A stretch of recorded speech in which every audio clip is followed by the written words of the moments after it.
মানুষ এর মাধ্যমে কিছুটা উপকৃত হচ্ছে এবং এলমে দিন শিখতেছে। এটা আমাদের আসলে অনেক বড় একটা পাওয়া। আপনাদের যে রেসপন্স এবং অনলাইন ইউটিউবে অনেকে অনেকভাবে আমাদের ক্লাসগুলো দেখে বিশেষ করে কিতাবাদি শিখতেছে, কিতাবাদি বুঝতেছেন। এটা আসলে আল্লাহ তাআলার বিশাল মেহেরবানি দেখতেছে। এবং ব্যাপারটা হচ্ছে কি আমরা চাইলে কিন্তু এগুলো ফ্রিলি দিয়ে দিতে পারতাম। দেখেন ফ্রিলি দিলে যে হইতো এটা এর চেয়ে অনেক বেশি হয়েছে। মূলত টার্গেটটা হচ্ছে আমাদের যদি আমরা শুধু ফ্রি দেই তাহলে আমাদের এই খেদমতটা আমাদের অব্যাহত রাখতে পারবো না। এর প্রধান কারণ হচ্ছে কারণ আমি আপনাকে 1 মাস 2 মাস ফ্রি দেব, কিন্তু আমার যে পরিশ্রম বা আমার যে কাজগুলো সেটা করা সম্ভব না।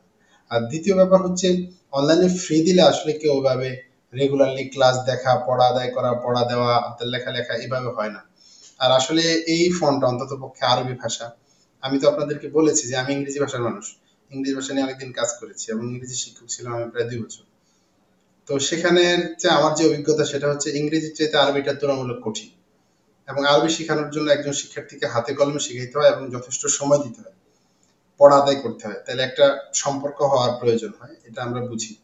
তো এই জায়গা থেকে চেষ্টা করেছি যে হাতের লেখা পড়া আদায়ের এই যে ব্যাপারটা সেটা কিন্তু এই কারণে হয়েছে, পেইড কোর্স করার কারণে হয়েছে এবং সেটা আমি চেষ্টা করব নাও সলভটাকে সর্বোচ্চ প্রায়োরিটি দিতে পরবর্তীতেও, যদি অন্যান্য ফোন নিয়ে কাজ করার ইচ্ছা আছে।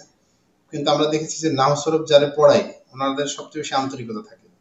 কারণ একটা মানুষের জীবনের, আমি যত মানুষের নাও সরফ পড়াইছি এরা যত আন্তরিক অন্যান্য শিক্ষকরা এত আন্তরিক না। এর কারণ হচ্ছে সে কোরআন হাদিসের যেই পৃষ্ঠা উল্টায় সেখানে আমরা দেখতে পাই।